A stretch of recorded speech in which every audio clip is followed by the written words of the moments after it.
5, 4, 3, 2, 1. Pretty dang close. So this game is all just easy math. Definitely someone lower level here. There he is. No way there isn't based on the map positioning there. Oh. Maybe another one there now too. It's about that amount of time. Oh, there he is. Frick! I knew it was coming too. That's the way math works in this game. Alright guys, so next we're going to touch on what I would call just kind of general game sense in math. Now I really wish I had time to go through and find like actual gameplays, real life scenarios, all the clips of what we would be talking about like working. However, the video is going to be way too long as it is, and I wouldn't want to extend that, or it takes a lot of time to go through and do that, which I kind of don't have these days. But what we're going to touch on, I have a few images just to kind of show and demonstrate what we were talking about, or what I was kind of thinking in the intro clip, where I was just kind of doing a countdown, because that's just basic iron sight math, and that can kind of apply to like Call of Duty and other games here. So what we're going to first touch on in game sense is kind of like the amount of time it would take based on your team's position relative to where the enemies should be and how long it would take an enemy to get there. So the reason I'm showing that this cheating image that I had as a thumbnail as an example, I've been watching a bunch of these on like Twitch too, like or on YouTube, like Twitch streamers getting caught, and I noticed that a lot of these clips, they have like lines sticking out from where your FOV would be. And the reason why I bring this up is because obviously you're not going to see exactly where everyone is like this. However, you kind of want to think of these are your lines of threat. These are your lines of where you're exposed to. So my next image that I have here is just take yourself, I'm using Mark because it has a lot of close quarter fights and a lot of lanes and a lot of openings and that sort of thing. So really what's going to matter a lot, and this is why counter UAVs are annoying to deal with for me, I just shoot them down as soon as I can, because based on my team's positioning, I most of the time know where the enemies are or where they're going to be coming from.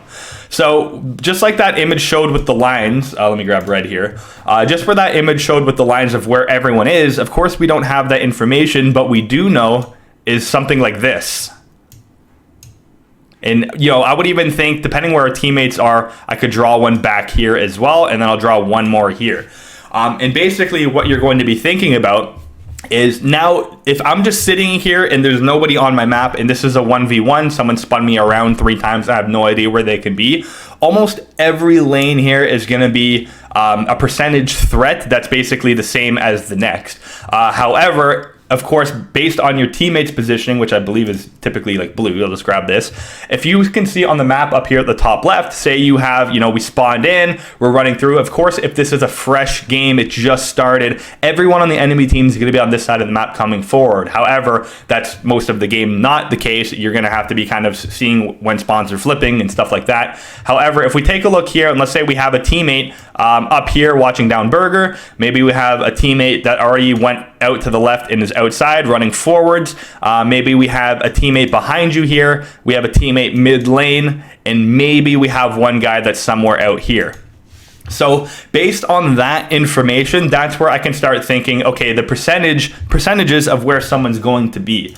In this case, what I would suggest is, let's say if we're taking these lines and we're putting that on like a map view, we can do this. We can say, okay, well, obviously, this is a massive threat right now, because if anyone's running through this lane, we're going to hear some gunfire. Obviously, this lane's kind of open. So based on the percentage, someone's going to reach this location first, most likely, depending on what's been going on in the map. So right here, what I would do is I would even suggest this lane here, and then maybe this lane up here, just like my lines are showing here, that this right here is probably going to be somewhere like an 85% chance someone's going to walk through. This one may be like a 75, and then back behind us could be the next most threat, but we could say maybe there's like, out of every lane someone's going to take, this could be like a 40% chance that someone's going to come through here. So based on the higher percentage chance of someone coming through, and this guy's out here, so unless he missed someone, which in Iron Sight teammates, they tend to do that sometimes, this can also be a threat. Maybe I would put this down around a 50 as well, or maybe even lower, like maybe like a 35% chance someone's going to run through there because I have a teammate in that lane already. So how I would take this scenario, if I had teammates in this position, is of course, one, we're going to be talking about tightening up. So obviously I'm not going to just be standing on a table, standing still. However, if I went to turret mode where I'm ADSing and I'm just kind of going to try to predict where everyone's going to be coming from here. I would take this 85% chance, and I'm going to hold my ADS down this lane because flicking to here is no big deal.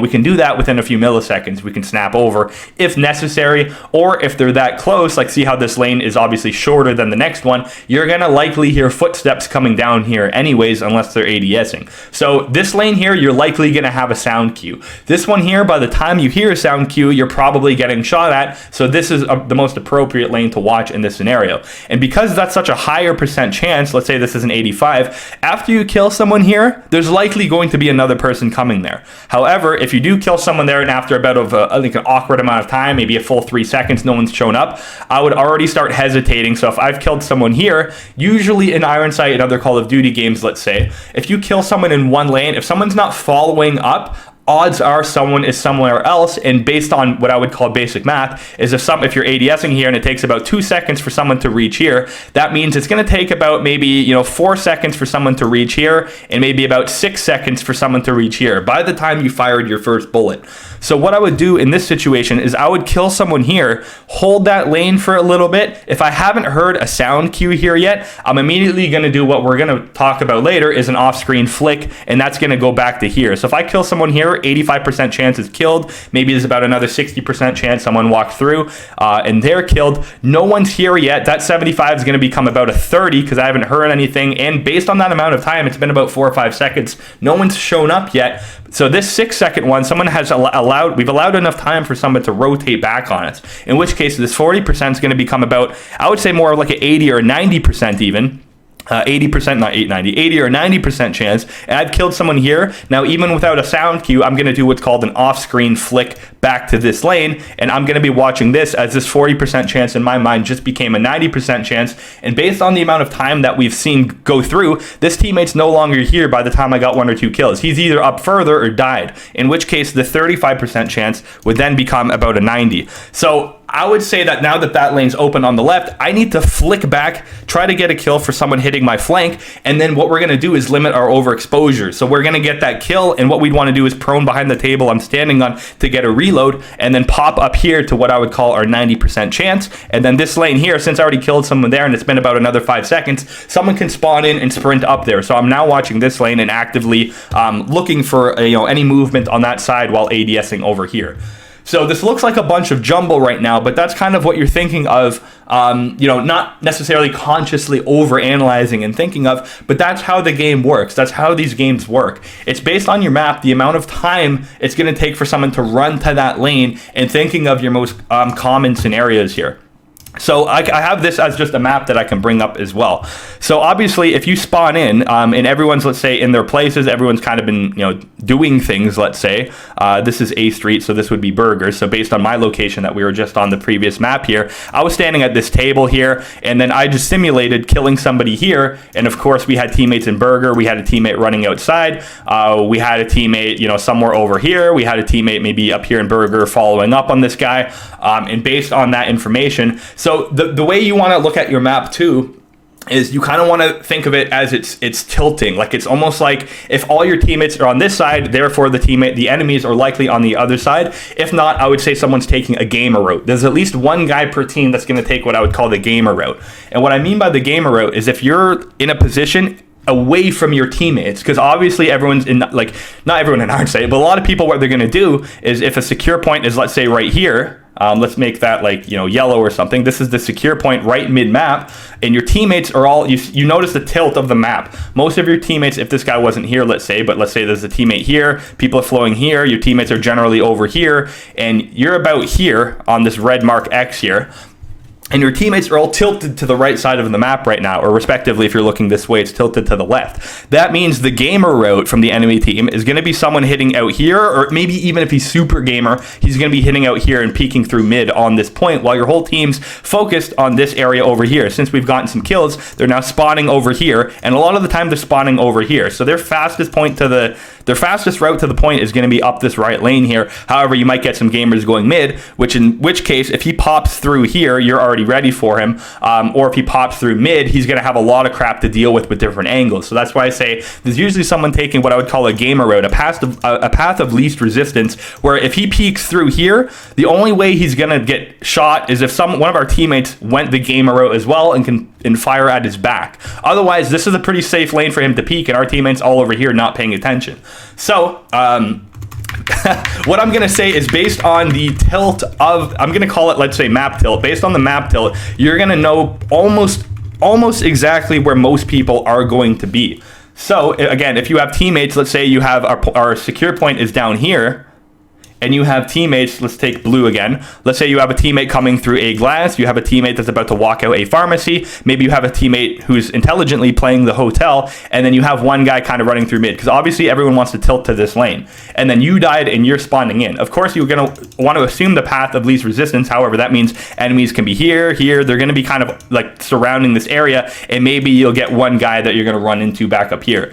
So you're going to take this lane, and what you're going to do is you're like, okay, I have so many teammates over here, I'm going to start taking a gamer route. I'm going to go around, and maybe I can try to hit a flank on some of these guys. But however, what you just need to know is that based on the map, okay, if you see in that triangle on the map, you see on this, this looks like a mess. You see on this triangle here that you see all of these teammates here. Right away, I can guess that, okay, most enemies are going to be over here on this side of the map unless you see teammates die. So obviously, if you see teammates die, you can start taking over their position, because you want to push up past half. That's basically one of the goals of Iron Sight in any COD game. You want to push up past half. Sometimes you'll hear me on stream. I'll say, okay, well, we have no map. We have no map right now. They're all over us. So when they push up past half, the enemies can be peeking at you from so many different lanes. Like if we're spawning here, they can be if they're past half, they're winning. Like it's the game of the map. You want to get your teammates up past half so that way they can start holding the approaching lanes of the enemies rather than just trying to, let's say, holding defending lanes. And then in which case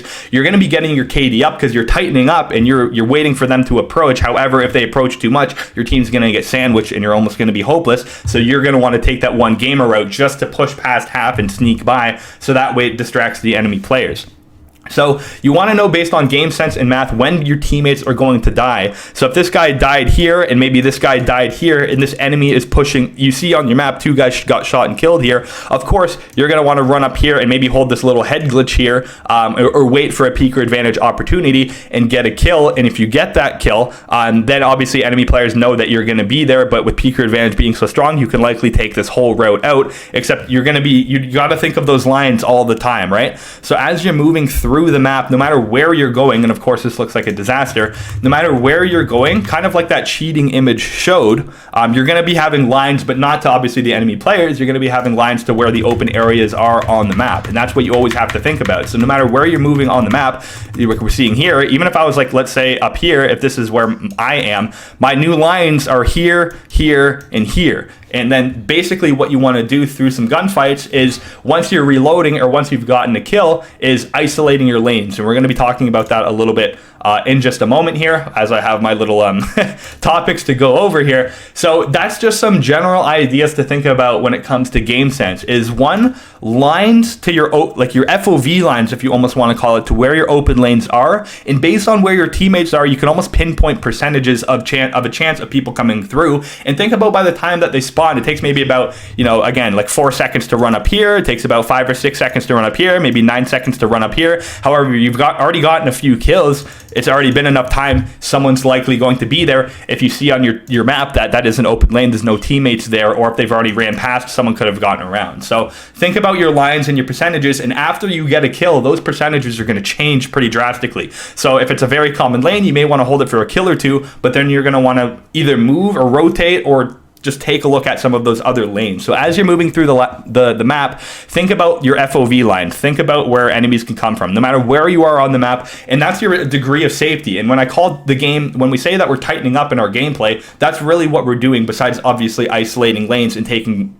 lanes of least threat, you want to isolate. So since I'm visible to 1, 2, 3, 4, 5 different lanes here, obviously that's a high threat scenario, and I want to limit my threats when I'm trying to get better, more higher KD gains, going for better game plays. Okay, if I can only expose to 2 lanes that are both high probability, then I'm likely going to get a lot of kills. If I can only if I'm exposing to 1 lane, I'm very safe, but I'm probably not going to get that many kills, and I'm going to want to get a kill and then move through the map.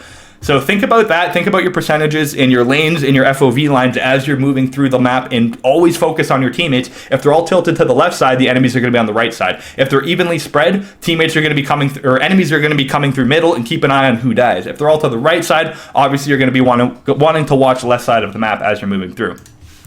So that's a little bit on game sense. Now again, I don't have clips to go through and show real life scenarios very much. That opening clip where I was like, okay, I got a kill down low, and the time it takes, that's a very common lane. Okay, the time it takes is probably about 5-6 seconds. I wait about 5-6 seconds. I say, okay, there's gonna be another guy coming through there, and boom, another guy's coming through there.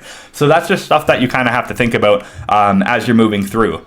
So that's going to be what we're going to touch on for the game sense portion of this. I really wish I had more examples to show. I'm already accepting the fact that this is going to turn into a longer video, but I need to get through some of this stuff because I think it's very useful information for people to know. And what I say is math is obviously the percentage of probabilities that people are going to be coming through, especially how they change after you get a kill, but also the time it takes for a common lane to spawn in and get to that point. And that's what you're going to be doing math as you're playing. So next, what we're going to talk about, and I'll just cut this half here, we're just going to be quickly talking about what isolating lanes mean and what tightening up actually means here.